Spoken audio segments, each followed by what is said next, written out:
Hello, ladies and gentlemen, boys and girls, humans of all ages.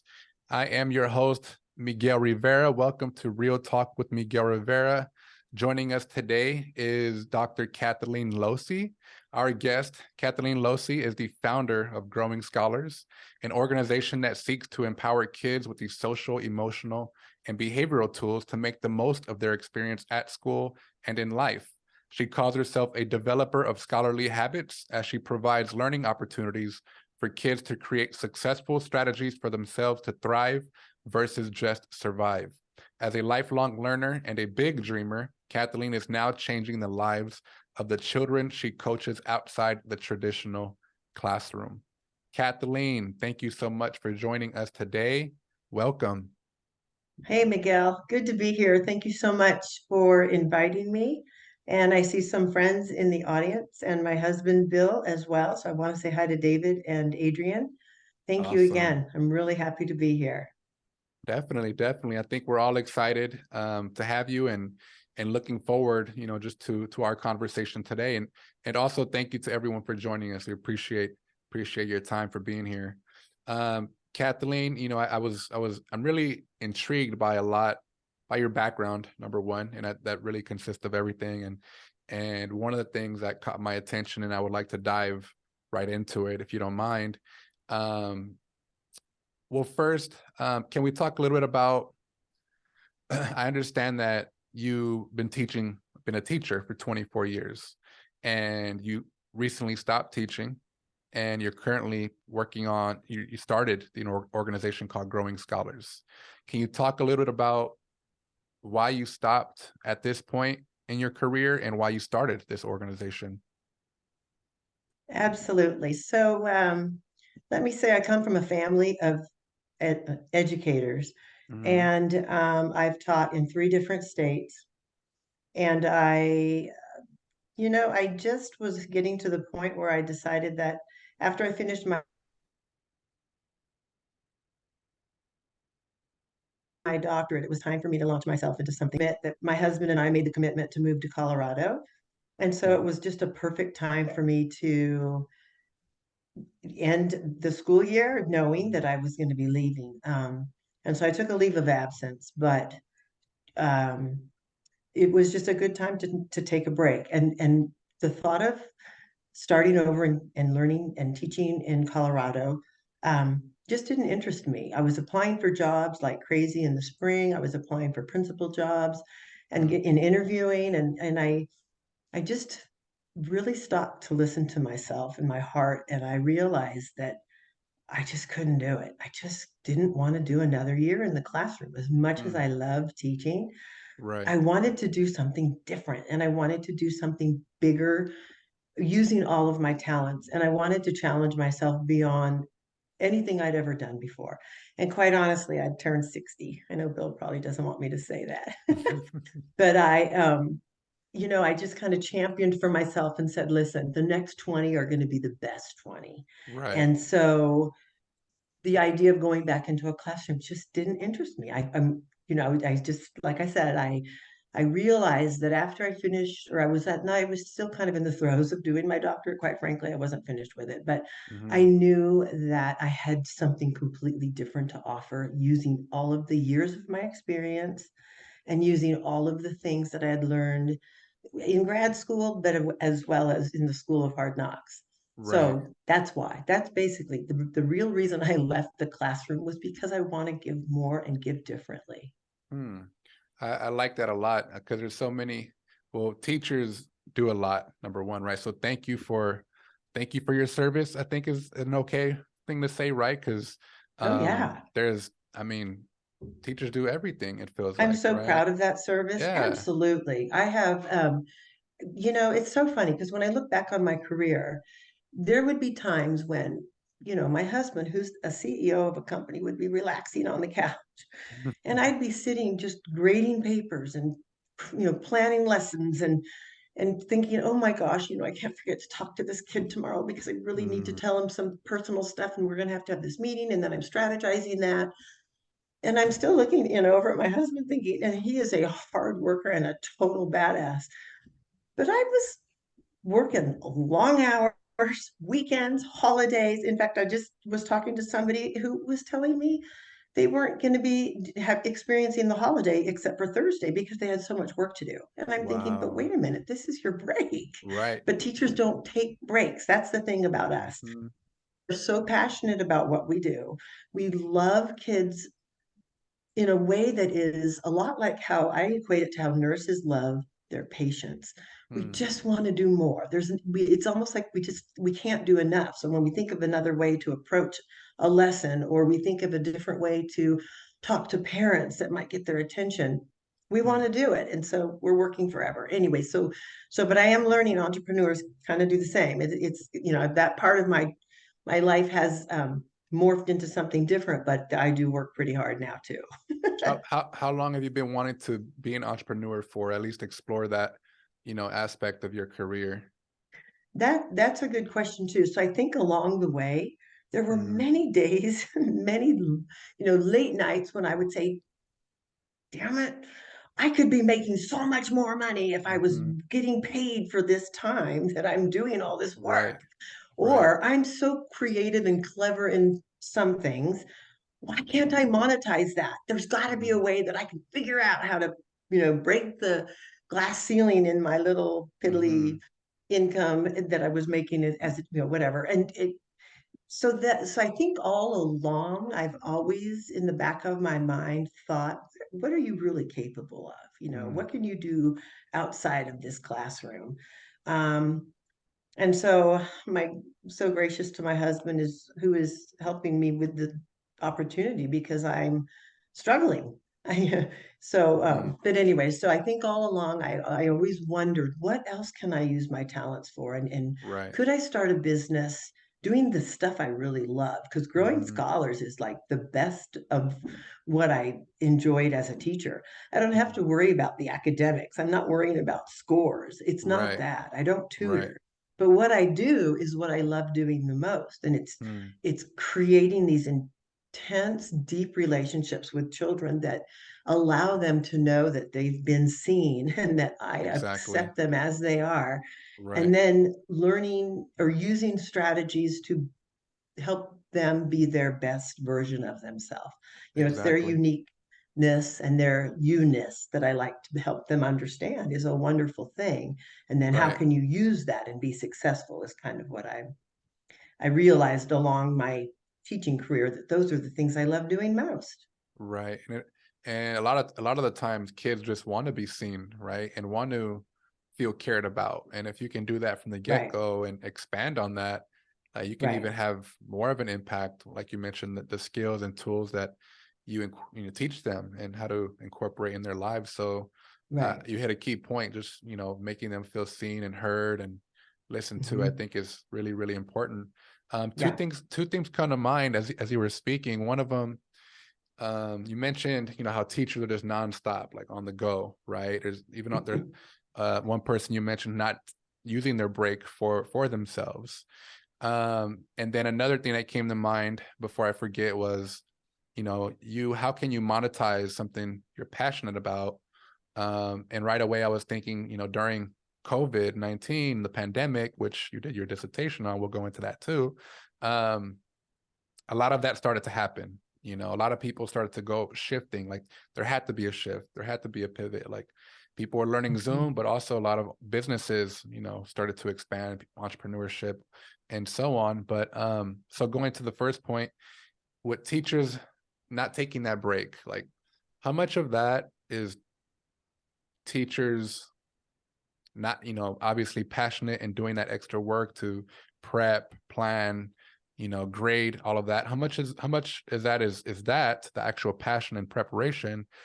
How much how much is it of them not, I'm thinking like maybe more of like a mental aspect, right? Like they can't stop. They don't know how to, like, does that make sense? Like Absolutely. Yeah, what that's a great question. Okay, so I can look at that from two different perspectives. One is right. as the old sage, right? Because I've been there for years, and I look at my choices, for example, Hmm. and Hmm. the hours and the dedication and the extended days of just working through the summer. Yeah. Just insane. But Right. what I've learned is there's some of that that's necessary when you're a new teacher because it's Mm-hmm. like any new job. It's really intense. And the thing that's beautiful about teaching is that every time you have a new class, you get to try something new. You can be doing the same things but differently. You can be teaching similar um, objectives but using different ways to teach it. So it can be Mm-hmm. really creative. It's super fun in that respect. Nice. Um, but that can also lead to burnout, I think. Yeah. It's Right. easy to not latch on to something that works really well, Right.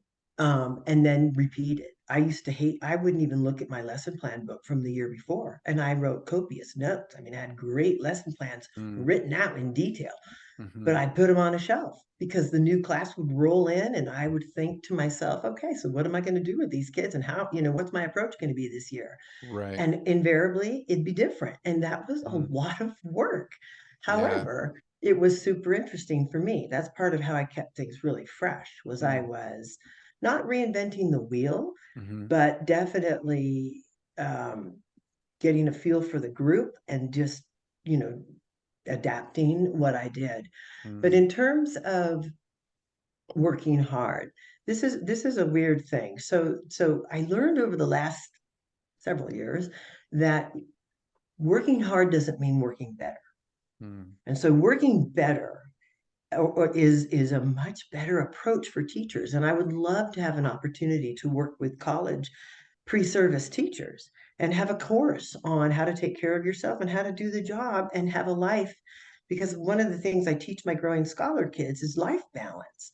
And Mm. in order to be healthy, um, and mentally and physically and spiritually, intellectually, you Right. really have to have balance. Definitely. So that's something that I learned that working smarter, not harder, mattered. And so I would Mm. set time limits for myself and That's I smart. would prioritize my list. Mm-hmm. I would get done what I could. And then when the clock ticked, whatever, I would walk out and say, see ya. And I had friends. I'd like yell into my partner, see you tomorrow. Mm-hmm. And she would be working until it got dark. Mm. And later, we had lots of conversations about this, and I just loved her to death. I wish she was here. I invited her, but she didn't come. Um, but she finally, this year, she said to me, "Oh my gosh, I learned so much from you because you had a life outside of school." And that also helps that I, got married a year ago. I have a wonderful husband. We have so much fun together. And so I Mm. honestly think for me, I can't speak for other teachers. A lot of what I chose was because I didn't necessarily have a life outside of my work. Mm. Okay. My passion was to do my classroom stuff, but I was a single mom. I Mm. was, I don't know if that's making sense, No, but it I, makes a lot of I sense. often think of teachers, and please forgive me if this doesn't sound nice, but it's a really good excuse to not develop your social skills. It's a really Mm. good excuse to not have friends over for dinner on the weekend. It's a really Mm. good excuse to not get engaged in life, period, because you Mm. can't stay buried in your work. It's interesting, it's fun, it's stimulating, but it's Right. also not a good balance. Right. And then that's a great, point too. You make like as far as the good excuse. I wonder how much of that is like maybe the fear, right? Like if they're avoiding certain Yes. situations, certain people, like there's a fear there, the Mhm. socialization aspect and interacting with others. Cause I know, me as a counselor right now, and you mentioned people, teachers are just passionate and they dive into that work. They don't have a family or they don't have a partner or whatever the situation is. Like for me, like my first year in counseling, I knew like I'm single, I'm not married, right? So I don't have kids, so I don't have a lot of other responsibilities. So I don't have to put my time there. So therefore I consume, use all my time towards my work. So there were Right. times, especially my first year, where I would stay late, take work Mhm. home, and that would be a cycle. But then you mentioned burnout, right? You can just easily kind of be exhausted, and it's like, no, we need to have a balance here, and those Right. basic things, priorities, taking breaks, time management, all of that is a great foundation to have. I think so. Right. And That makes sense. Yeah. yeah, and I have one other comment. This is a really weird one. Okay, so I taught in Texas um, at two different schools, and I, taught in California. And another thing that helps me set boundaries and keep them in Hmm. terms of working more than I need to, Right. is that as weird as it sounds, when you leave, I think of it like a bowl with rocks in it and Mm. you take a rock out, right? It's like me leaving the campus. I'm leaving. I'm Hmm. moving on to a different job. Well, they take that rock out, and guess what? The water just fills right in. Mm. It's the school moves on. Everybody continues doing whatever it is they're doing, and so Right. sometimes I would stop, late at night. I mean, I'd leave my classroom. It would be dark out. I'd be kind of scared looking around, and Mm. um, and then I started thinking, why? Why am I doing this? So I Right. had to have some really reflective, examination on my own practices. Like, Mm. why am I not going home and wanting to be in a book club or Right. be hang out with girlfriends on the weekend or just, Right. I mean, I really did some self-examination because I decided again that I needed a more balanced, I wanted a more balanced life. Plus, when I come recharged to my classroom, it's Mm. so much Yep. more fun. I Yeah. love, I can tolerate the difficulties of the job Hmm. differently because I have energy and I'm not run ragged or even just like disgusted and quite frankly pissed because I have so Right. much work to do and it's never ending. So I stopped looking at it like that. Definitely. No, that's a great point. I like that analogy of, the rock and the bull, and that makes me think like how replaceable, you know, we are as employees wherever we work, school district. So, um, and that's another reason why I also am a fan of entrepreneurship, right? Really developing your own skill or passion or work and monetizing that in a way that you're passionate about. And it sounds like that's what you're doing or what you have done. Now, Growing Scholars, when did you begin the organization? So I did a lot of dreaming and list creating this summer. Mm-hmm. And it was towards the end of the summer, I had an opportunity to reach out to some of the kids that I taught my last year and their Nice. parents. We just had such a great year and we were Mm-hmm. really close. And I contacted them all and said, I would love for you to be my beta group. This is what I want to do.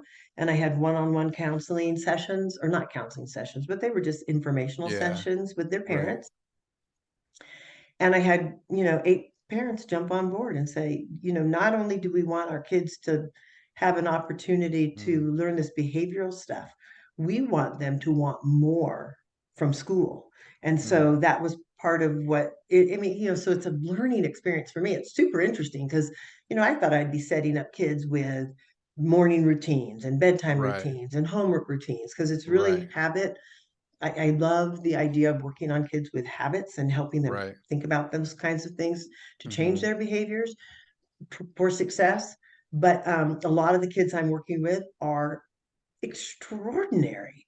And so we're not necessarily tweaking. I mean, we're tweaking some of their habits a little bit, but it's more getting them to think differently Mm. about the choices they make in their life and why they make those choices. And so I realizing there's a lot to what I can do depending Yeah. on the audience, depending on the kids that come to me and the needs that they have. That makes sense. And was that something that, um, going back to like COVID and the pandemic and the transition from in person to online, two things, is that one of the reasons why you wanted to stop teaching at this time? And Not at all. It okay, really had to do with moving to Denver. Yeah, I finished my okay, got it. doctorate and then we bought the house in Denver a year ago and we were waiting. We'd go back and forth, but I thought, oh gosh, we really want to move there. Mm, And so quite honestly, I didn't want to start over teaching in Colorado. got And it. quite honestly, too, it was a huge pay cut. I thought, oh Mm, my gosh, no, yeah, not working for nothing anymore. exactly. Right. So this was a great opportunity, like you mentioned, to Yes. transition. Yeah. Okay. Yeah, Okay. and take a leap. I mean, a leap of Mhm. faith, a leap of, I really I have this little equation that I love that I read Mhm. in a book called Badass by Jen Sincero, and my husband's Mm. probably giggling, but it's faith. She has this thing where you do, faith and gratitude. Mm. When you put those two together, it equals miracles. And as silly as that Mm. sounds, I really believe that I'm so grateful for all of the years I had in the classroom and all the kids that came my way and all the parents and all the teachers that I worked with and all the people in leadership, because I learned so much from all of them, about what we did together, and about myself. But Right. I also have decided the faith thing is going to be, I'm taking a leap. I'm ready to jump into something different.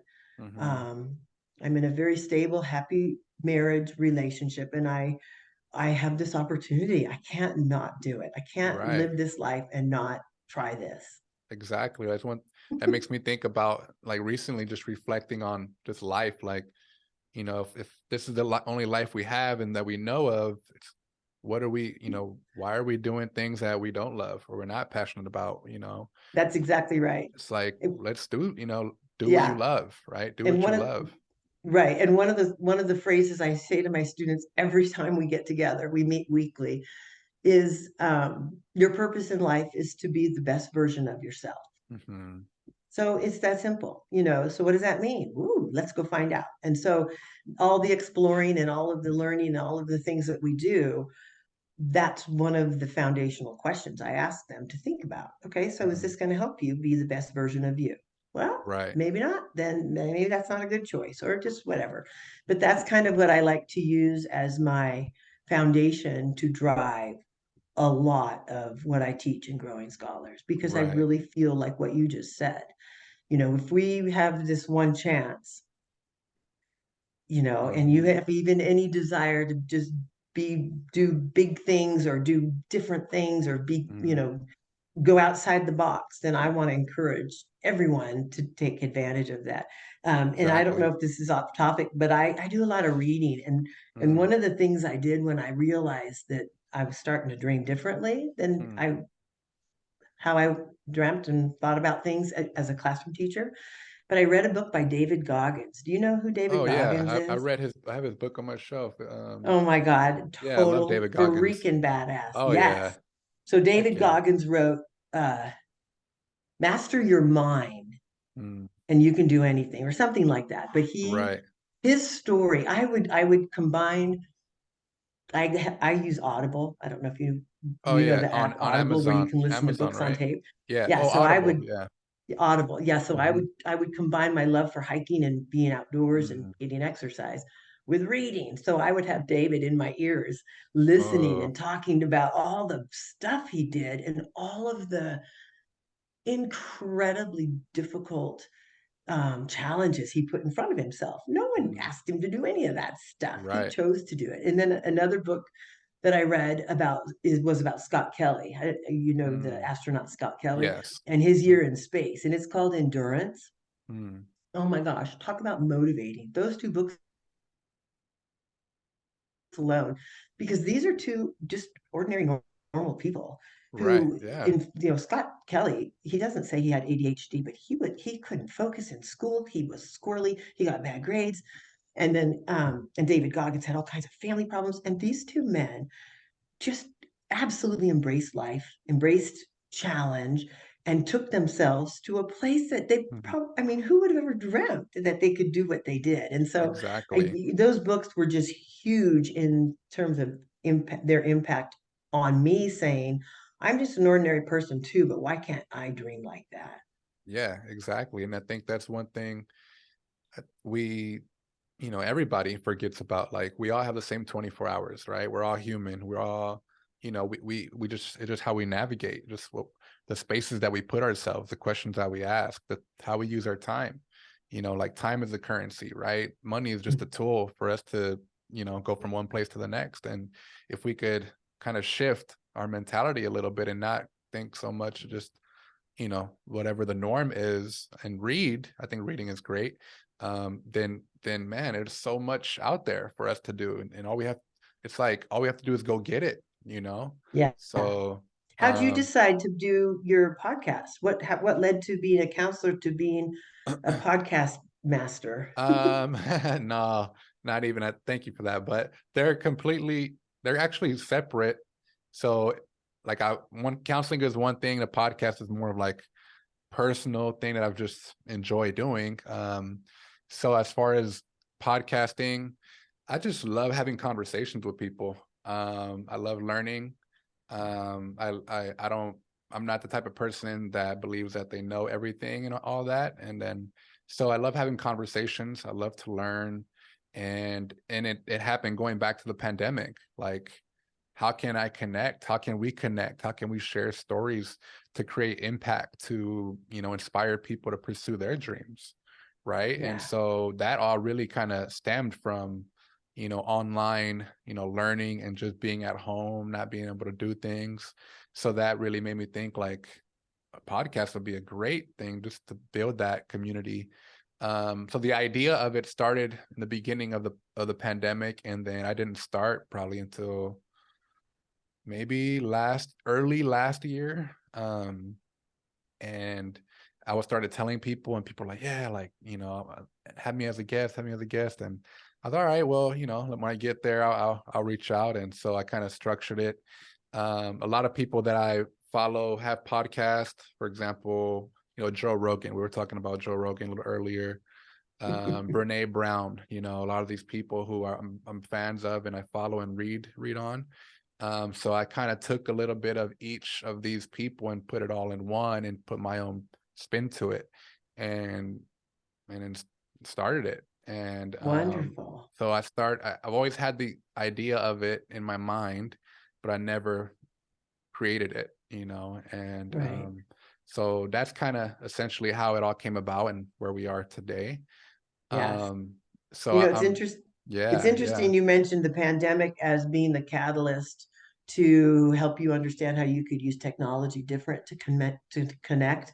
And I right, do have to say, you kind of asked me if the pandemic was the reason why I left the classroom, right, or even starting my business. The right, pandemic wasn't, but the learning that I could mm, do things virtually was. right, And same, that is what made the difference for me, because right, I was going to try to do this little business in person with kids mm, here in Colorado.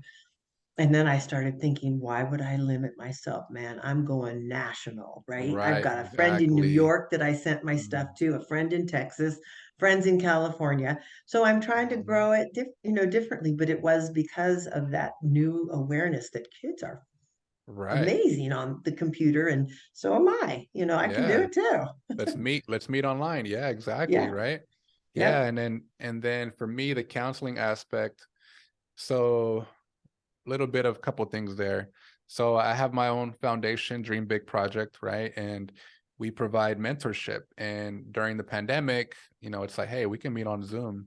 So we have some mentors who met with students online and just one-on-one, just kind of that, basic mentorship that we could, hey, how's it going? And discuss strategies, struggles, and all of that. So that's something we started during the pandemic. And also me, being have an educational counseling and clinical background. So I know that I wanted to provide that counseling support online as well, especially Hmm. within the mental health, area. Hmm. So I already know, like, this is just the beginning right now. Oh, This is just the beginning. Like, right. we're barely just mixing the dough. It's not even Sad but formed true. yet, but Yes. so there's so many opportunities, and I think for all of us to really utilize online platform and not only supporting one another and connecting, but for our own benefit, whatever that is. But Right. yeah, so counseling, podcasting, and Yeah. that's just who I am, and I don't mind exploring all those passions of mine. And I'm Yep. someone, and I think all of us are, just very passionate, and we spend our time exploring those passions. So I think that's the mindset and the best way to go about it, at least for me, right? It's like I'm not someone Right. like, oh, what am I going to do with my time? Like, there's so many things I want to do, like, Right. let me just kind of boom, boom, boom, structure it out, and I'll, just give me the hammer. I'll hit the nail Get it and done. move on. Yeah. Yeah. So, So in yeah, your counseling and your work with kids and the mentoring work, have you heard of the Innocent Classroom? the innocent classroom. No, no. Can you talk to me about Oh, that? yes. Okay, so you need to know about this. Yeah, sound like I do. Let me write that down. This is work. Okay, so this is again, thank you for technology. So Right. I belong to this group that I get their emails. Let's see, I have the book. Oh, here it is. I brought the book because I just thought it would be really fun to show you. It's okay. So Alexis Pate is the name of the author. I don't know if you Okay. can see it. There's his Nice. name. Oh yeah, I see it. But he Alexis is Pate. this gentleman who I heard, Adrian, you were there with me. We were at a Concordia leadership conference online, I think, and on a Saturday. Do you No. remember? Anyways, and so David, you were there too, I believe. And so I was listening to this session that I signed up for. Oh my gosh, this guy had me with like the first 5 sentences. He talked about um, when he was a child, he could remember himself, skipping down the street and what a happy little boy he was. But when he went, but through the course of his childhood, very early on, he started learning that he wasn't this happy, innocent little child. He Mm, was starting to learn that he was something else, but it was being projected on him by his teachers in the mm, classroom who mm, were who were racist, or they just, there were a lot of things happening. And so he grew up not knowing who he was, and thinking he was something other than that little child who was skipping down the mm, street, whatever. So he started this movement, and it's called the Innocent Classroom, where it brings awareness to teachers to see kids for who they really are, as these innocent little human beings, not mm, and strip away all the stuff that we might think they are, or if they're dressed a certain way, or if they say right. certain things, let all of that go, and all that stuff kind of just fall away, so that you can really see the essence of that child and treat Mm, them accordingly, so that you right. can teach them, right? Because one Right. of the beautiful things about teaching kids is when you connect, something happens, man. Dopamine gets released. Oh yeah. There is a definite physiological reaction in the brain. Mm-hmm. And Yeah. so kids know. And I like to say that's one of my favorite things, is really connecting very deeply with children, because they know when you see them. And so the innocent classroom, you want to see them and let Mm, them know they are amazing, and in their own uniqueness, whatever that is. So right. anyway, No, I'm gonna look into he, that. I'm going to a conference, well, it's online because these Mm, guys I think are in Chicago, but it's The Innocent Classroom, a beautiful book. Oh my gosh, a great movement for mm, bringing awareness and equity into the classroom in a way that is profoundly different, I think. right. Right. No, that's a great point. It makes me think about two things, and thank you for sharing that. I actually wrote down the book. I'm gonna have to Good. get that myself and check it out. Yeah. Um, Makes me think about how, as a counselor, one of the reasons why I went into counseling, I've, always valued education, always cared about it, since I was in elementary school. My parents, didn't have the privilege to graduate from high school, right? So they always encouraged my brothers and I, do well in school, go to college. And, I'm a first generation. None of my brothers or Wow. immediate family members went to college or graduated, but I'm here with my master's. And, and so, I've always valued education and cared about it. But at the same time, I valued my social life with friends. And so, just growing up, I had an accident at the age of 18 that completely changed my life. And Mm. I thought that, like, I was no longer on that path, that I just those goals, right? But long story short, 2 years later, went back to school and, got my master's and everything. And after my master's, I thought, like, well, before my master's, I was like, well, what do I want to do? Like, I know I'm passionate about education. I was a substitute teacher, so I was in the classroom. I did a couple long-term assignments, and that was enough for me to know I don't want to be a teacher. I have all the respect for teachers, but I was like, I don't know how you do it. Like, It's hard I don't work. know how you do it, you know? So I was like, I'm going into counseling. I think like I want to have that impact. And I think as a counselor, one-on-one or small groups or presentations in the classroom, like all of it, right? We kind of do a little bit of everything to some extent. That's where I could have the biggest impact, you know, and within education in school. So that's why I went into counseling. And you know, earlier we're talking, what came to mind was um, how that awareness and connection with the students in the classroom makes me think about as you were talking about the innocent classroom. Why, as a counselor, some of the things that I talk about with some of my students is like the human timeline, right? Human development, right? Just because where there's so many different phases, I believe there's 4 phases, depending on who we're looking at it or what theorist. So I Right. really help them understand like, hey, this is where you're at right now, you know, because a lot of times kids, they can't see the future. They can't see ahead. They can't see what's going to come right after high school because I'm in high school. So I want to help them understand the human development, like where they're at right now and Mhm. what may come as development, what will come, but then all the things surrounding that, what can come and what, you know, what they may be exposed to. So I really like to dig deep, you know, and really take the time, whether it be one check-in or 20 check-ins to really, hey, you know, and once they understand, you know, and see it and put themselves there, I feel that's where they begin to understand and explore more of what makes them happy. And during that time, I always ask them, because I'm like, what do you want to do after high school? What's the plan? And a lot of times they don't have no idea, which is okay, right? But at the same time, I help them explore that by asking them like, what makes you happy?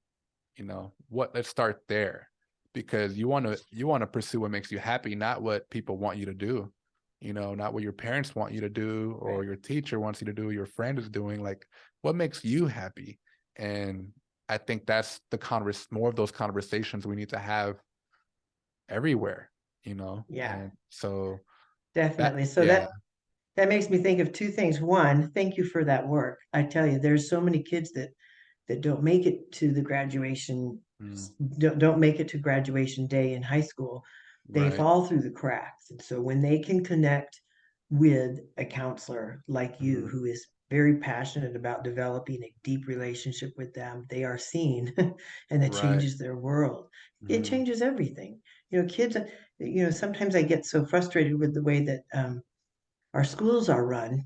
It's part of why I wanted to get my doctorate, but was mm, because we can't do everything, but there's just so many kids per yeah. employee, I Right. guess. The ratios The are ratio. tough, Yeah. man. And so Mm-hmm. you've got these kids who have so much potential. And that's kind of one of my growing scholar things too, is, I started this business because when I look back, I was always heartbroken at the end of a school year when I knew kids were going on to the next grade level, but they hadn't really reached their full potential in my classroom. Mm, Even though I could connect with them and do all the things I did, some of those kids needed support beyond the classroom and they just weren't mm-hmm. given it. It just it didn't happen for them. But Right. there's another thing I wanted to mention too about Mm-hmm. about the happiness thing. And I know you're Yeah. probably talking more about like passion, but do you know Mm-hmm. who Arthur Brooks is? He's an author that Hmm. he writes for the Atlantic. And I think he might be a Harvard professor, but he does a podcast on Mm-hmm. happiness. And he Okay. taught a class on happiness at Harvard, I believe. And so it's Nice. kind of an interesting thing. Yeah, they did tons of research. But this is something that he says about happiness, since you had mentioned, to those kids, it's like, what do you Yeah. want to do? Um, and they don't know, and that's okay. But this is Right. something that is why I love my growing scholars, the idea behind it. It says, Mm-hmm. um, if you want enduring happiness, or if you want um, to make happiness and make changes so that you can be happy, you don't need you need habits, not hacks. And by habits, I don't mean mindless routines. I mean mindful daily practices to strengthen your relationships, deepen your wisdom, and discover meaning in your life. And so I Wow. feel like those kids that you're talking to as well, when you Yeah. say to them, what do you want to do? For them to pause and start to do things that will help them become more familiar with how they could discover meaning in their life, would lead Right. them to their passion and hopefully to a career that they absolutely love. Exactly. No, So, I love that. Arthur Brooks, you mentioned the name? Arthur Brooks. The book is Yeah, called another Happiness? great one. Yeah. It's Okay. You you know spelled what the I book, wrote right? down? It's the Okay. podcast. Podcast. There you go. It's a Yeah. podcast, but he also Okay. writes for the Atlantic. He writes a column for the Atlantic, and I believe he's a professor at Harvard. But Okay. he's Yeah. brilliant, and I just started Yeah. listening to him during the pandemic. Mm. One person I Yeah, started listening to most, thank you for bringing that up. Definitely checking yeah, him out. Um, Brene Brown. She talks a yeah. lot You said about, that name. I'm gonna write. I don't know yeah, Brene Brown. Brene Brown. Oh my Oh, gosh. Brene. Yeah, Brene with a B as in boy. Yeah. Yeah, Brene Brown. She's a researcher, um, social worker, marriage and family therapist. So she's exposed to just a lot from Texas, I believe. So, anyways, she talks a lot about leadership.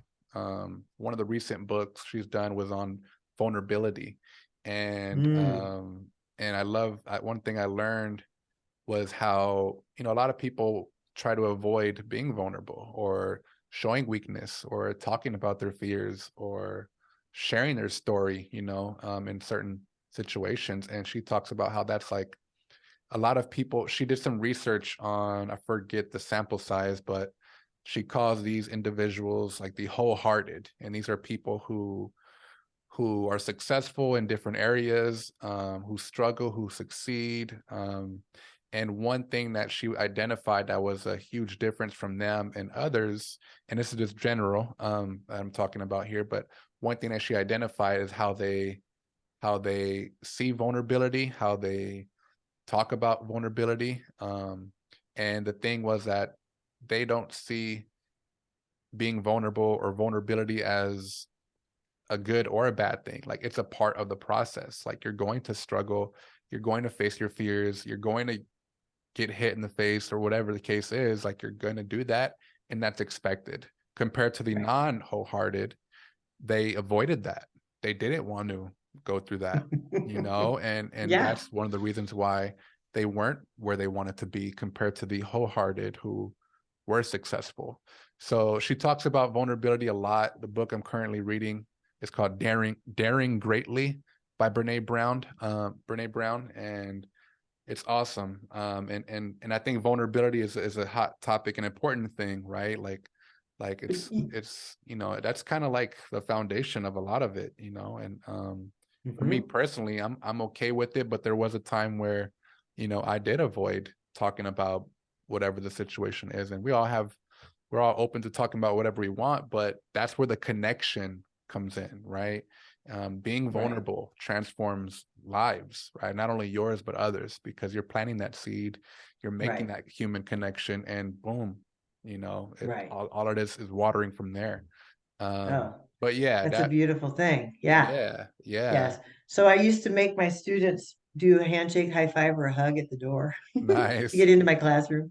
And then Yeah. we changed that to our signature handshake. So the kids would do, somebody would dribble like pretend like he was dribbling a ball and do a shot, and then we'd high five. Or they just came up with all these different things, and I would mimic Yeah, them so that I could get to know them. But even though that's not a real sign of vulnerability, that was, to me, it was a means for connection. I feel mm, like um, one of my big connectors is physical, right? And as right. teachers, we're told you can't touch kids, but the truth of the matter is, oh my God, they're putty in your hands when you're gentle and kind, like a handshake, Hmm. or Hmm. a you grab their hand and then you grab their elbow.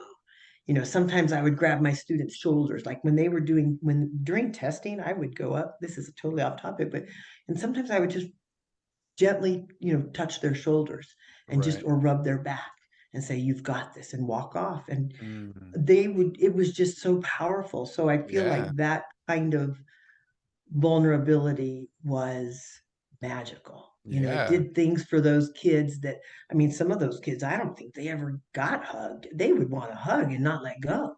Stuff right, like that happened a right. lot too. Yeah, it's a difference But maker.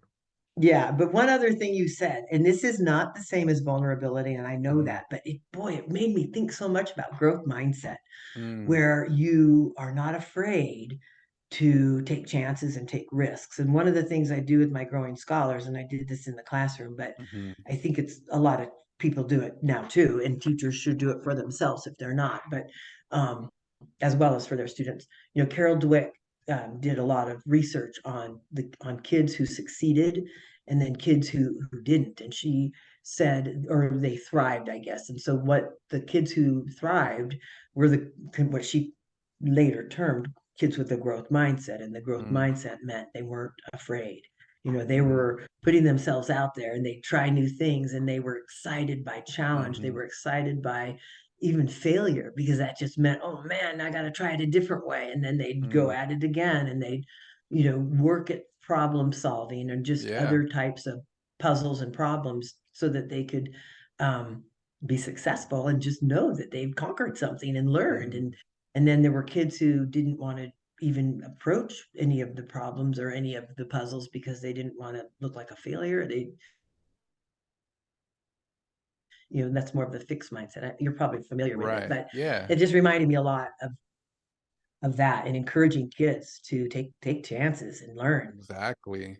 Like if you, a lot of kids, that reminds me, one thing I talk to kids about, like, I ask them a certain thing, like, oh, or like, what do you want to do? Or where do you want to go? And they don't know. And I tell them that's okay. That means you just haven't tried. You just have to try things, right? You just got to Yep. try more things. You just got to explore. And so it's like it's okay to not know. It just means you got to try more things, and that's okay. Right. And I always tell them stay and drive. One Yeah. foot in front of the other and just stay and drive. Don't pull Mm-hmm. over and park Mm-hmm. because you may not get started again. Just Mm-hmm. the road doesn't need to be straight. Your map isn't anybody else's. It's all yours. Just keep moving. Exactly. Yes. I love that. Excuse me. I asked you a Yeah. couple of questions, Okay. Excuse and me I'm for gonna go just ahead a and second. no, you're I'm going to fine. mute my mic because I need to cough. Go for it. Go for it. While we're waiting, Adrian, thank you for Okay. participating in the chat. Um, Adrian mentioned a little while ago, he thinks personally the hardest thing is constant change. Education is always changing right before your eyes. Yep. That's so true. But that again, okay, but if you could learn as a young pre-service person, pre-service teacher, to embrace change, it's almost like that needs to be part of the curriculum at the college level. The Right. professors need to walk in and say, okay, we're not doing it like that today. I'm going to throw this into the mix. And now, how would you teach that? Because Right. that's how it really is. And that's what Yeah. happens. And when you can learn to pivot and think quickly on your Mm. feet, it Yep. becomes a game and a challenge and it's fun and it's interesting. It's not the old, oh my gosh, we have to learn another new curriculum. Oh gosh, they're just putting new names on all the old stuff we used to do. And Right. Yep. people don't want to change anything. You walk into classrooms and they're teaching the same thing they've been teaching. Some students would come back and say, oh yeah, I went in so and so's room and they have that such and such on the wall. Because the kids are still doing those Right. They pay projects or attention. whatever. Yeah, they pay attention. Change is a good thing. It keeps us young.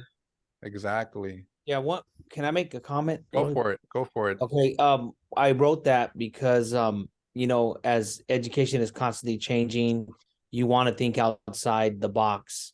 There's barriers that lie within reach that you want to overcome or break down that wall to make it happen. And I remember my first years of teaching and looking at reading the book Harry Wong, which is the first day of teaching, which is a great book I also recommend.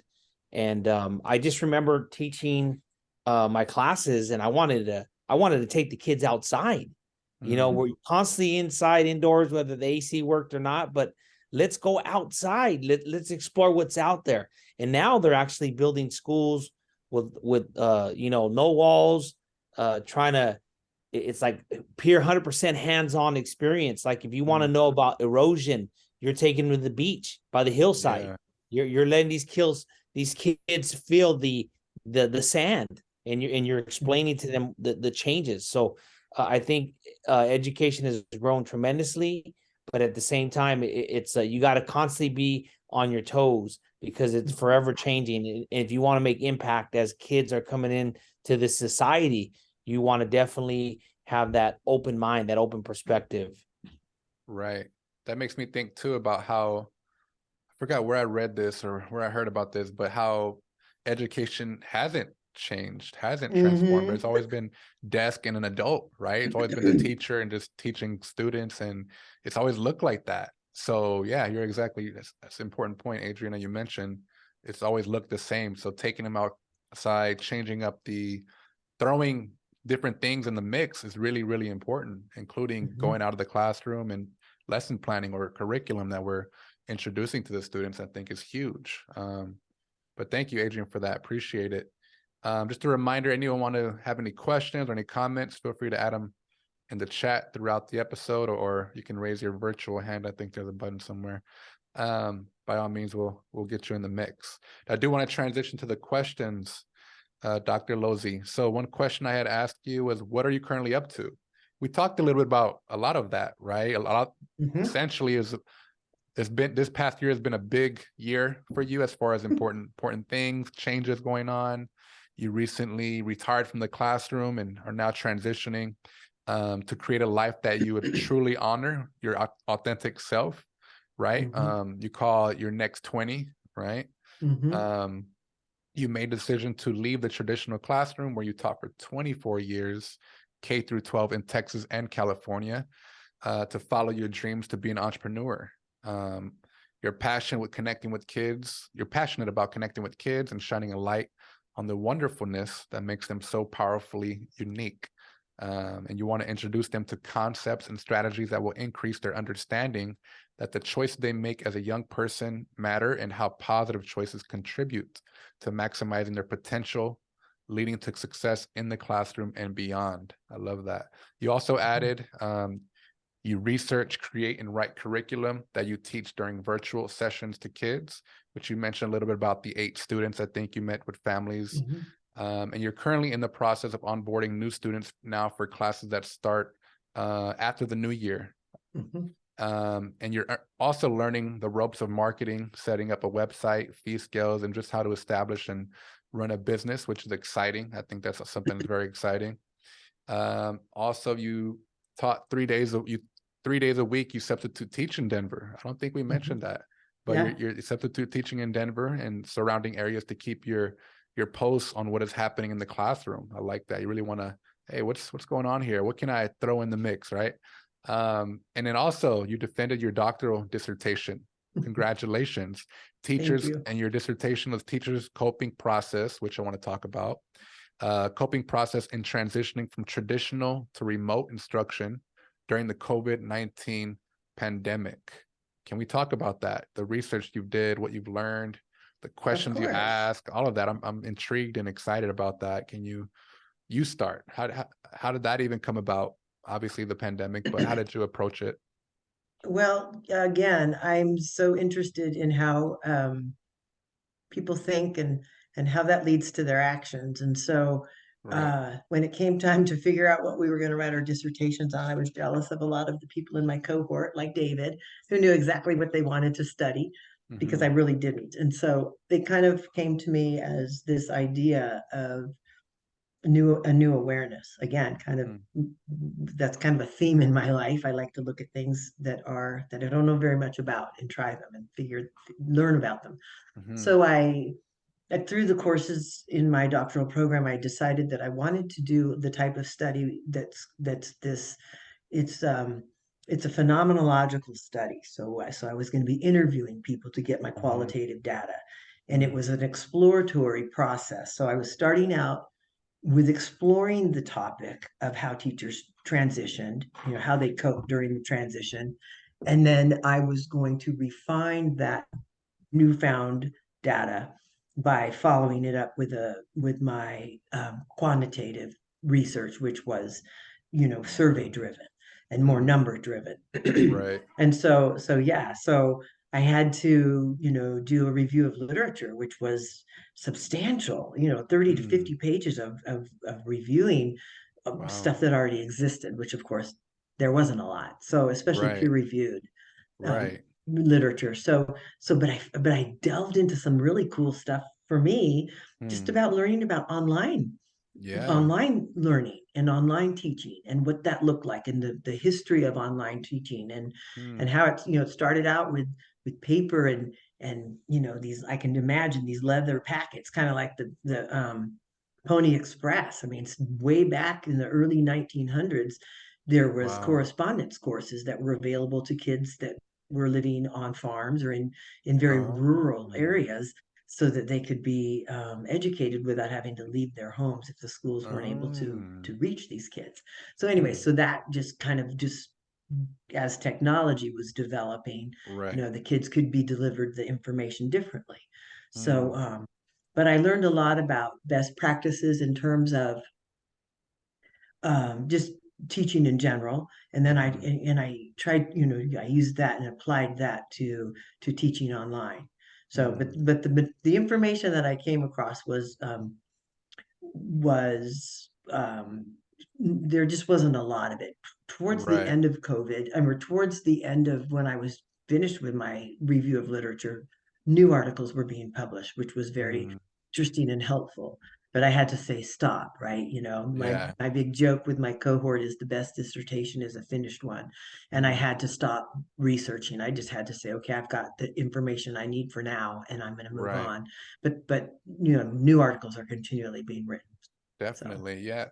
Was there, did you come across any information? I'm sure you have, but as far as like not only the online technology side of transitioning with learning and instruction, but anything that you incorporate or maybe just came across as far as like teacher mental health within the transition. Anything? well, so what I did was, when I did my interviews, Mm-hmm. I was basically looking for themes that kind of stood out, that were shared experiences among the people that I did my interviews with. Mm, And okay. so I was kind of, because it was an exploratory research process, Mm-hmm. I did not go in with any preconceived ideas. Like, I didn't know I was looking for emotional or Mm, social or mental got um, it. challenges, right? I, Right, I went right, in blank, because right. I'm the researcher who needed to see what presented through the interviews and through Mm, my data collection. And so mental health did not, believe it or not, did not come up. I mean, mm, it was probably expressed more as frustration, mm, and as more as not feeling heard by mm, leadership, those kinds of things. But my research was conducted, and it was so new that teachers weren't aware yet of the implications of the changes, and the impact that leaving school and teaching from home, and then coming back in the fall, and right. having classrooms where kids were behind plastic Mm, barriers and everyone was in masks. right. We didn't really understand yet how that was going to impact us at the time I was collecting Exactly. data for my That makes research. sense because it was so Yeah, fresh.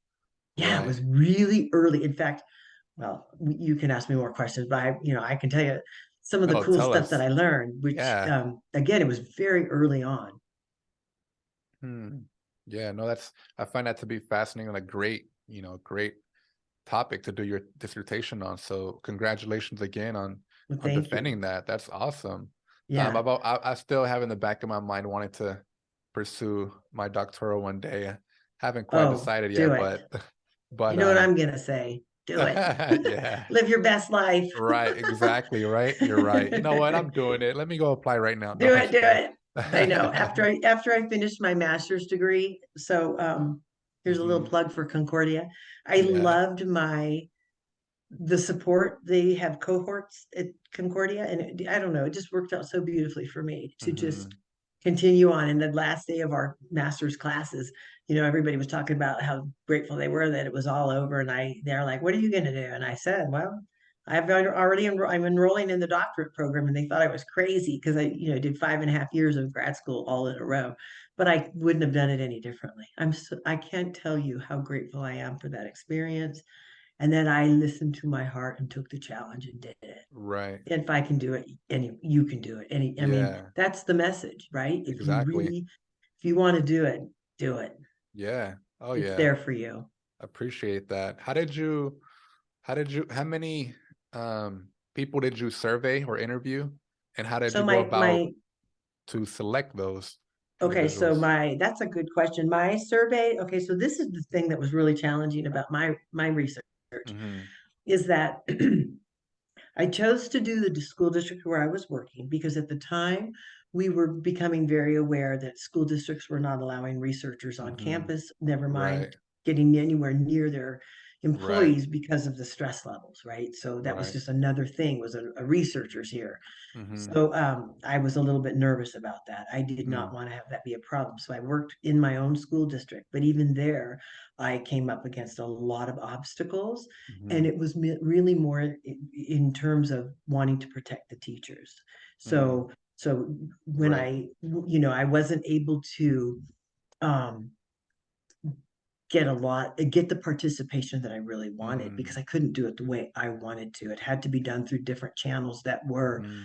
very constrictive. And so I interviewed 11 teachers, and I Mm-hmm. really decided to narrow my research with fourth through sixth grade teachers because I felt like that would be a lot of information, and I wanted to get a good understanding of how they made their changes. And I know, teaching at an elementary school, that the kindergarten through third grade teachers did things very differently because their Mm. technology used with the kiddos was very different.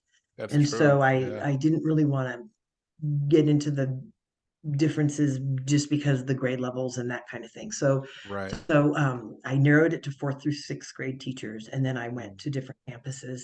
I tried to get representation where there would be somebody from each grade levels, different Right. campuses. I was in a dual immersion Mandarin school. Well, I wasn't there. We did it virtually, but and Mm-hmm. then I interviewed teachers at a Title I school. I interviewed teachers at a Gate Magnet school, and then a Gen Ed school as well. So I tried Okay. to get variety, and that was Right. my choice. That was the way I designed my Mm. research. Was I didn't want to just throw out an email and say respond if you want to be involved. That was Right. not my intent. My intent was to try to get a variety. Exactly. Okay. And was that something you had to, as far as the challenges, you had to talk about that during your research, some of the challenges you faced as far as the numbers or right? Like what you had access Yes, to and what you didn't have access to. yes. Okay. Yes, Okay. and I also had, um, just funny situations where people who were Yeah. going to pass my emails on to teachers didn't do it. I mean, just Mm, weird stuff. But right. we persevere, right? That we move on. That's the Exactly. good news, is that researchers find a way. That's what makes research interesting and challenging, but also fun. Right. What would you say, before we go on to the next question, what would you say is like your biggest takeaway from your research personally for you? Okay, so I my findings in my school district Mm-hmm. was the findings were um, profoundly positive in Mm-hmm. terms of teachers' response. Mm, So I know that is not necessarily a national norm, and right. I did not have the opportunity to send my survey to across the country. Right. Um, but I do know that in my own school district, teachers rose to the occasion and they pivoted on a dime, and they were in class on Mm, Monday. We left on Friday, or they were finding a way, and I mean virtually, or they were finding a way to be in class with their students on Monday.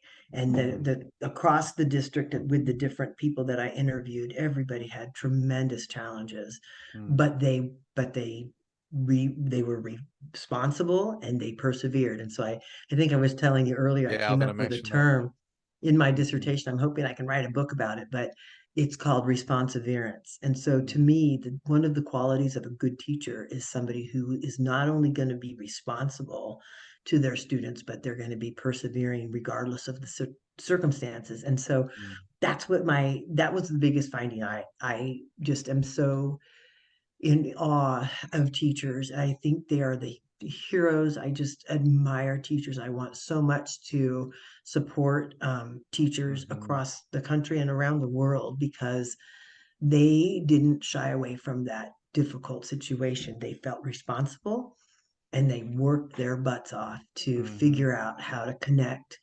Again, all that deep connection we talked about in engagement, doing it Right. online, but Exactly. they did it. Teachers drove by kids' houses and waved as they waved out the windows to each other. I mean, teachers did things that were so above and beyond to connect with their kiddos during this is the initial time, March through June, when we Mhm. first went home and realized we weren't coming back. Right. That was the big challenge. We had summer to kind of regroup and get a little bit more figured out, but those Right. first couple of months was really what my focus was on in my research, and it Mm. truly is remarkable how teachers It is. were experience responsiveness. Yeah. Absolutely. I think teachers are superheroes, right? I mean, Yes, especially they after, are. yeah, I mean, they've been superheroes, but now having to take the pandemic on and shift and learn and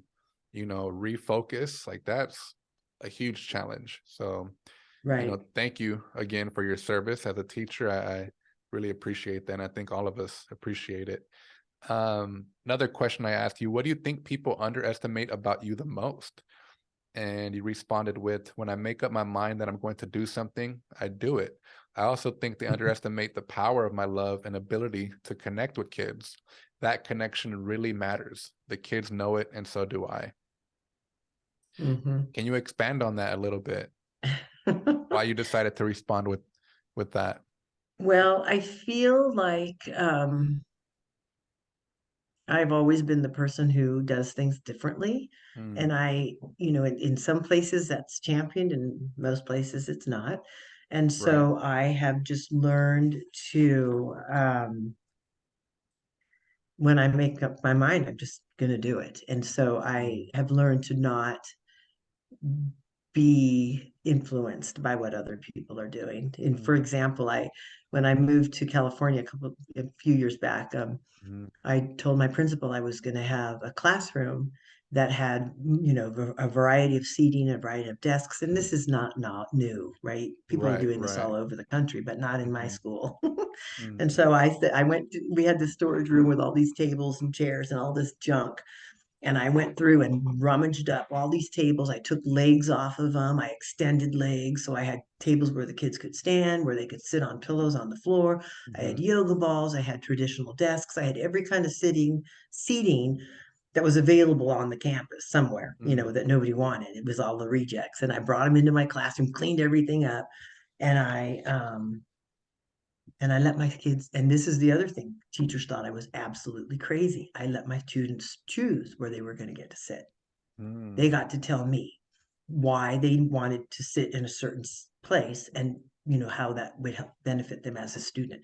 And I learned through that experience mhm. again that I don't have to worry about what's going on around me necessarily. If it's something that Right. I feel really strongly about, I'm going to do it.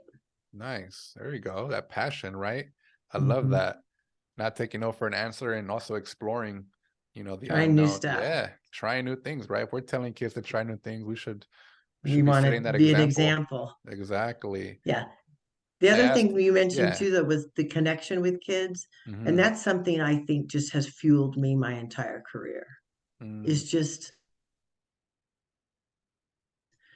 the absolute adoration I feel when I know that a kid knows that I adore them. And I've had so many opportunities for that deep connection. And it's just soul filling. I don't know how to right. explain it otherwise. It's the magic in what I did as a teacher. It didn't matter what my paycheck was necessarily. I was direct deposit. I didn't even know when payday was. It Mm, was those connections with those kiddos every day in the classroom. And they weren't always great. mhm. But boy, the the kids knew. That was the thing that I think is so beautiful, is children know when you really Right. like them and you really want to be in their lives, and you really want to, you know them and love them and accept them. And Mm-hmm. so That's so it's true. powerful. It's really Yeah, powerful. exactly. I completely agree. I ask you another question. Something you do regularly, a practice or a habit that is challenging but totally worth it. And one practice that you do regularly is meditate. That's Mhm. awesome. I think that's awesome. You mentioned the time it takes me to get my body to be then quiet and calm my thoughts can be challenging, but it is totally worth it. I completely agree with that. And you also mentioned, love to consider the Buddhist chant, and maybe you can help me pronounce it. Nam Myoho Renge Kyo. I Nam-myoho don't know if I'm Renge even saying Kyo. it right. Nam Myoho Okay. Renge Kyo. It provides and reinforces strength and determination for myself or others, or another favorite, gratitude plus faith equals miracles, which you mentioned a little bit earlier. You learned this in a book about being a badass by Jen Sincero. It is a go-to for me all day long. The combination of being grateful for things that have not yet happened increases my motivation, hope, and positivity. I couldn't ask for anything more. Nice. I'm gonna check that book out. Yeah, Um, it's a good one. so you meditate on a regular basis, on a daily Mhm. basis. When did you start meditating? Because I love meditating myself. I used to do it daily and then it stopped, and then I'm like, I gotta get back to meditating. So how did that come about from you to begin with? And yeah, how did meditation come up?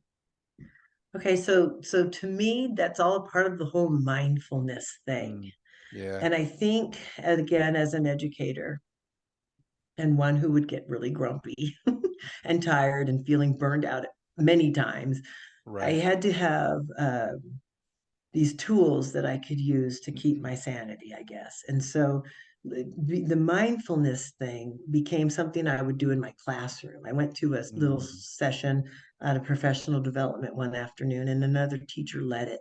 I was so intrigued by it. I loved it. And so I started incorporating that into my classroom so that we could take these little mental breaks. And mm, then I started thinking about other things, and I had the fortunate of working with a partner who chanted. So I read a book on Buddhism. It was and she's she's a Buddhist, and so I read a book on that. Just begin again. I love learning, and I thought, oh my gosh, I got to find out what this is all about.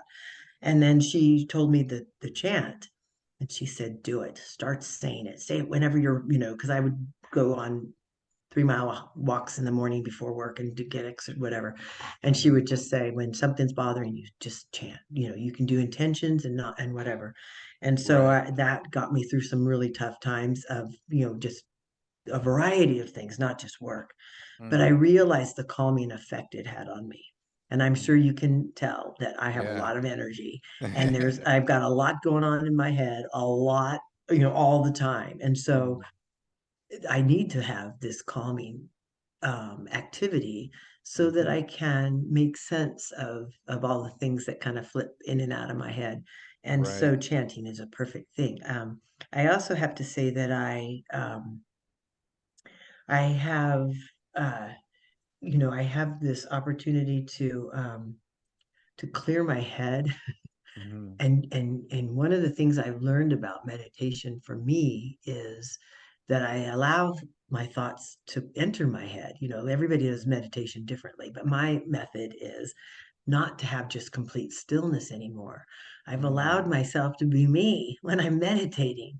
And part of mm, that means stuff's got to come in and out. I do right. continually allow myself, I make myself flow, and I let it. I tell myself, you can't hang on to any of it. You got to let Mm, it come in, permeate your little, hang out for a sec, and then off it goes, because you're not here to problem solve. You're here to relax and get some focus and that kind of thing. So right. so It's yeah, awesome. it's freedom. It's freedom, I think. Exactly. Yeah, that's one of the things um I want to learn more about, other ways you practice stillness or mindfulness, or deal with certain just experiences. It reminds me of, just that's one big thing that I'm talking to my students about a lot when it comes to those sessions, self-regulation, you know, I have it on my whiteboard, the definition of self-regulation, so they can understand what that means, because if they understood what that means, they would maybe connect to that and why it's important, in a very Yeah. basic definition that they could read and understand in their own language. So I talk to them, I hand out these, when it's appropriate, I hand them like little self-care menus with little, Oh, menus on 5-minute practice, a 15-minute practice, or a 30-minute practice. And when I hand that to them, like, they've never seen anything like it, but they know exactly kind of what's at play here. And it's like, and so yeah. when they come back to see me and we talk, I'm like, hey, did you get a chance to check out? Because I don't force them to do anything, obviously. Like, hey, I just want to share this with you. It's up to you whether you want to try it out or not. And they're like, yeah, I look at it all the time. I tried this out and I tried that out. And it's like, yes, like really just equipping them with just that basic knowledge or practice, like, Right. huge You know what? difference. I want to take that to another level with you, because Yeah. this could be really helpful. Have you read Okay. the book Atomic Habits? Yes, by James Clear. Yes. Yeah. Okay. Because to me, when you're working with kids, and I do this with growing scholars, you take teeny bites, right? You just Mm-hmm. want them to have a morsel so that they can learn something in a very small way, and it Mm, just like an attitude shift. mm, Or like I have one of my little students who is late to school a lot, wants to, she's working on setting her own alarm clock. And then mm, she's having to tell herself the night before, I'm going to get up when the alarm goes off. That was mm. something we had to implement because Nice. the alarm was going off and she wasn't getting up. Right. But my point is, these are little habits that lead to big, beautiful lives. When Mm, those kids can make those meaningful choices, and I tell parents, I'm not going to tell your kids what to do. They have to right. figure it out. The Right. light bulbs will go off when they're ready because I'm Mm, giving them the stuff that right. will feed them and lead them to Mm, make these choices on their own when they understand why. And so it's like your friends that you're handing those menus to, right. even if they can just do a teeny tiny little 30-second meditation, or Right. stop with mindfulness and breathing or something like Mm-hmm. that. That was one of the other things I did with my kids, with my growing scholar kids, was we talked about how to handle stress, Yeah. and how to handle a situation in the classroom when they're like all of a sudden Mm, really nervous. And we talked about just stopping and breathing, and how simple. mm. Nobody even needs to know you're doing it. Right. Anyways, but that's a Exactly. habit. But that's a Yeah. habit, and you can learn to do that. And those little things can end up being huge. Mm. That makes me think about, have you heard of Mel Robbins? Do you know who Mel Robbins is? No. She's a researcher. I think she's also a lawyer, but she's an author. She talks about the 5-second rule. And Oh, the 5-second rule is basically this strategy or rule that you set for yourself to, when you need to make a decision, when you need to get out of bed, when you need to start your morning yes. off. So it's basically your brain, you give yourself, you count down from 5 seconds, 5, 4, 3, 2, 1.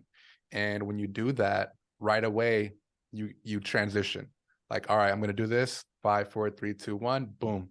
And your brain just clicks, right? Either you're going to do it or you're going to completely not do it and go into something else. So whenever you are stuck and you need to and you have a difficult time shifting to getting started with something. So basically, essentially, the 5-second rule is a rule or a strategy you can incorporate to accomplish that goal of transitioning from one thing to the next, or just getting started on something. So you Hmm. literally count down 5, 4, 3, 2, 1. Boom.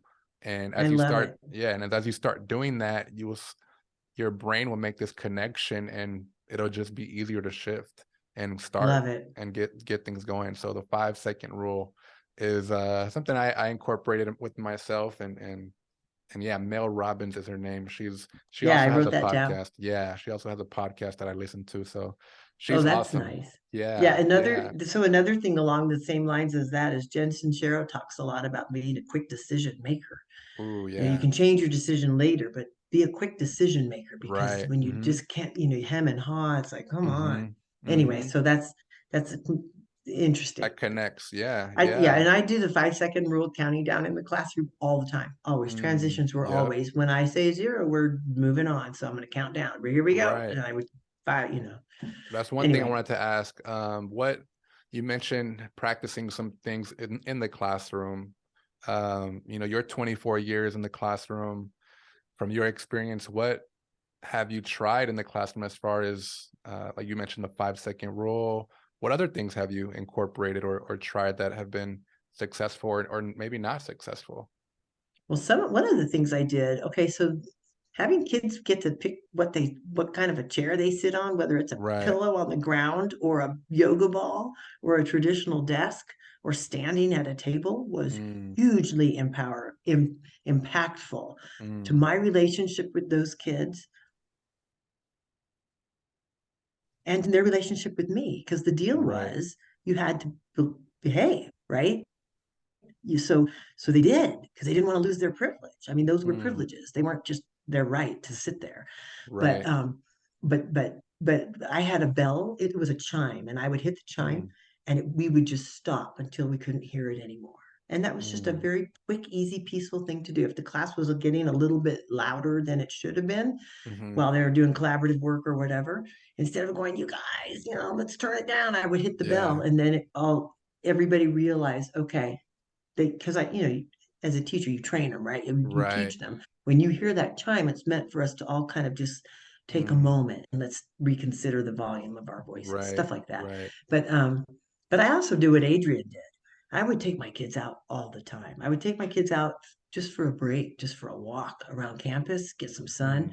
Mm, I had parents buy clipboards, and we had them in the classroom. We'd put our work on clipboards and go sit outside and work. yeah. Um, but those kinds of things. I also had yoga. I had a yoga book. It was Mm, so fun. I had kids, you know, um, who would get picked to come up and do the yoga. They'd just open the book, and whatever page they landed on, that was the pose we did. And we'd just take a pause nice. and do the pose. Mm, So things like that were implemented. I also did a real big thing on growth mindset, and the kids mm, were, I mean, my classroom was really run by my students. That was one of mm, my funnest things to do, was unleash the leaders, and everybody became a leader, because that's just how we operated. And so they would come up with ways to teach growth mindset to each other. And so mm, we had reminders in the classroom, and we had reminders. They did presentations with each other. It was really fun. So mm. so a lot of that kind of stuff gave kids an opportunity to stop and pause and then come back to a behavior or a learning experience that was more appropriate for in the classroom. Mm. Did you ever share those things? Like anything you've tried that, was, just overwhelmingly successful or helpful in the classroom with other teachers? And did anybody else ever implement any things like that? You ever come across those opportunities? I'm sure you have. I'm just, Okay, that is a great question. And I'm Mhm. just I know this is on the record. It's like, oh my gosh, but nobody wanted to learn them. Mm, People okay. didn't want to hear it. I know. And I was in one of my schools that I taught at in Texas. It wasn't well liked. It's really sad. I have this thing though, but this is one of my proudest accomplishments. I don't know if you can see it. Oh We yeah. made a garden. I was the Oh, teacher that's that put the awesome. garden in. And then I had Oh, each grade level picked their favorite book.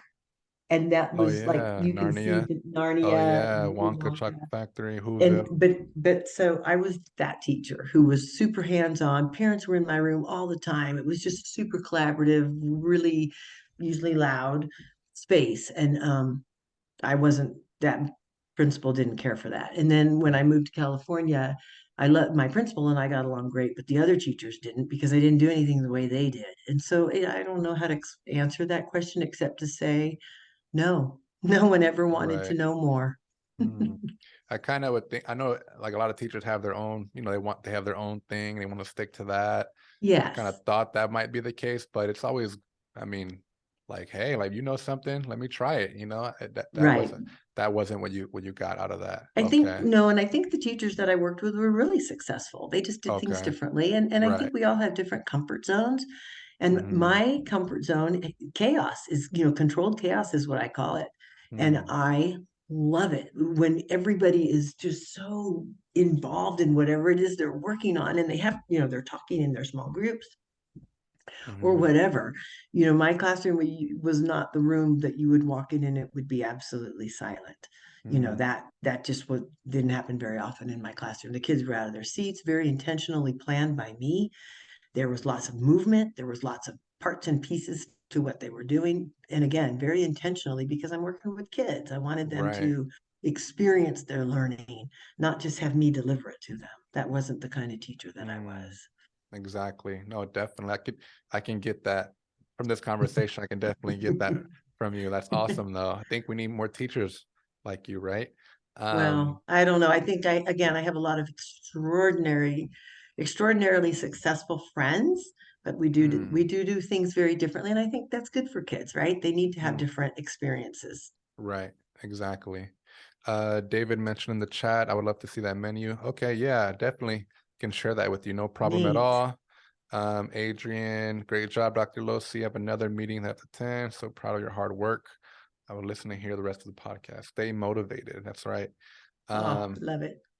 what's so you mentioned Texas, you've lived in Texas, you lived in California, you live in Denver now. Just life in each state, not, not we're getting out of the classroom now, what is that like? I've never gone to Denver, driven through Texas, but I'm just curious to know. Oh, couldn't be more different. So Mm, the Texas experience was unexpected. I went there to work in the airline industry right after I graduated from college and got my teaching credential. I thought I'd be there for a few years and mm, then move back. I was a flight attendant and went all over the country and parts of the world. But I ended up getting married. So Texas was humid. It was I bet, buggy. yeah. The people were wonderful, super friendly. I loved that part of it. Hmm. Um, I don't know. I spent more time in Texas than I have anywhere else. 32 Oh, years okay. in Texas. I had both Hmm. of my children in Texas. I started my family and raised them for the most Hmm. part in Texas. And I don't know how to explain it. We lived in the suburbs above north of Houston, and Okay. the weather was extreme, real cold and weird in the winter, hot, hot, hot in the summer. Mm, But like I said, people were very friendly. And the area where we lived, a lot of the families were transient because mm, husbands were climbing the oil and gas company ladders. And it was okay. just it was an interesting conglomerate of people from all over. Very few of my friends and people that I knew were born and raised in Texas. Mm, So it was kind of interesting, but again, yeah. a very generous, very loving, nice community. Mm. And in Denver, you've only been there for a short period of time? Or how Yes. long have you been? Oh, okay. Okay. Well, so I was born and raised in California all the way through college, went to Texas, and then I moved back to Colorado. Mm, Um, I'm sorry, I moved back to California in 2016. And I mm, met my husband in 2017. I stayed in California. My family's still there. mm, And then my husband in 2017 purchased a place in Denver. And so we went back and forth, just having fun. But we both fell in love with life here. And so we decided to leave Southern California mm. and make the move. And again, Yeah. it's just an adventure, super fun. We Right. have snow out in the front yard and backyard right now. So Nice. yeah, it's Yeah, really that cold different. weather. That cold It's weather. Oh man.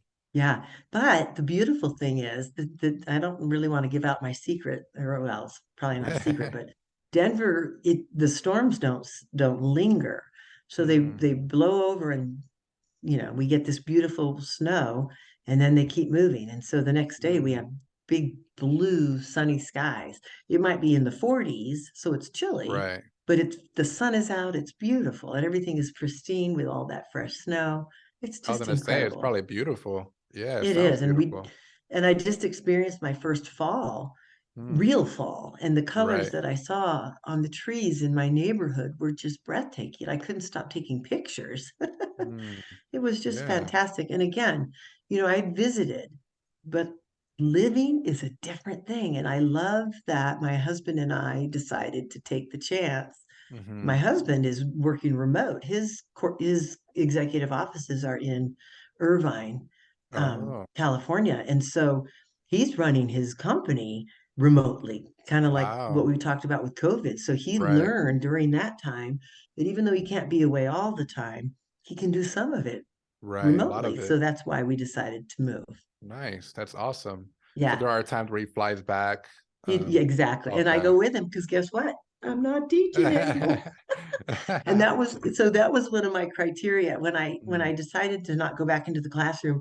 One of the mhm. things I wanted was there were four things. I wanted to do something I was extremely passionate about, Mhm. something where I could make bank, right? I wanted to make the Right, kind of money I've always dreamt of having, right. and I wanted flexibility, and Mm, then I wanted I wanted to change lives. And mm. so I actually taught my growing scholars class when we were in Australia in Oh, October. wow. Oh, wow. That's awesome. There you So go. yeah, I just Checked had to off keep every track of the box. time. I got to Yeah. keep track of the time change. Oh, true, true. Oh, wow. That's awesome. So you're Yeah, definitely in that criteria, right? You met all those, that I'm entire yeah, that's criteria. my goal. If it doesn't match up with those four things, I'm not interested. I got to Nice. keep focused. I love it. I love it. That's so awesome. I'm gonna have to shift towards that direction soon. It's worth it. Do it. You're young. You have so much, Right? I only have my next 20. I got to make it happen. There you go. I love it. I love it. So we're gonna shift into rapid fire questions. All Are right. you ready for that? I don't know. So for those who don't know, rapid fire questions, I'm gonna be asking Dr. Lozi a few questions. She doesn't know how many or what questions they are. And she's gonna respond with the first thing that comes to her mind.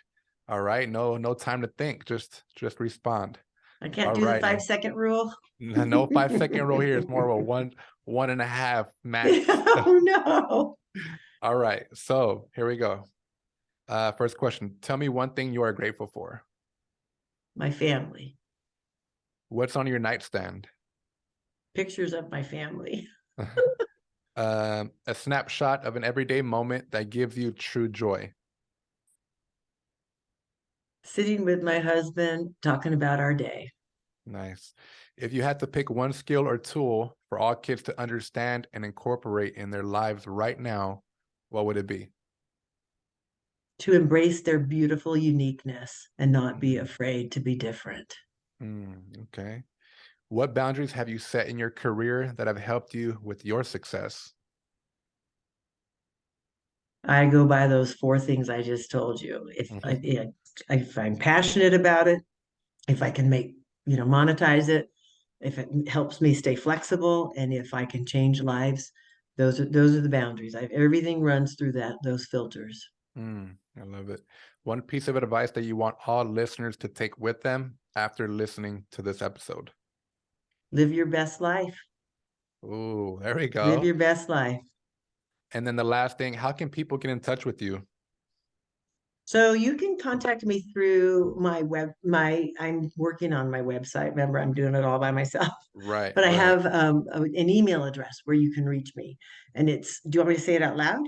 Is that Sure. how you want me to Yeah. share it? Yeah, I could So share it out loud and then also I'll include it in the episode as well. So yes, share it out loud. wonderful. Okay, that's great. So it's KL Hmm. at growing and then dash scholars.com. That's Okay. me. KL dash at growing. Say that again. Okay, it's KL. Hmm. Oh, you know what? I think I might be saying that wrong. I am. Hmm. Sorry, this is all new still. So it's Hmm. KLOSI at, that's a big difference. Whoa. Growing dash scholars.com. The .com. growingscholars.com domain was gone. So when Oh, you're you an got the entrepreneur and you have to look up all that kind of stuff, it's kind of fun. right, So I right. modified it with that dash in between growing scholars. And I think too, the domain, from my experience with domains, it may become available in the future in case you look it up again, if you ever wanted to Yeah, do that. yeah. Yeah. Okay. Thank you for Awesome. that information. Yeah, of course. Oh, Dr. Lozi, thank you so much. I really enjoyed this conversation. I think we all learned a lot here. I want to give a shout out to all of our guests. Bill, David, and Adrian. Adrian was here earlier. Thank you for taking the time and contributing to our conversation. I want to let everyone know this episode will be available on Monday, 7 a.m. in the morning, or anytime after that, you can access it. So again, thank you all for your time, for your attention, for just listening. We appreciate you. Thank you. Thank you for the opportunity. Of course, you are very welcome.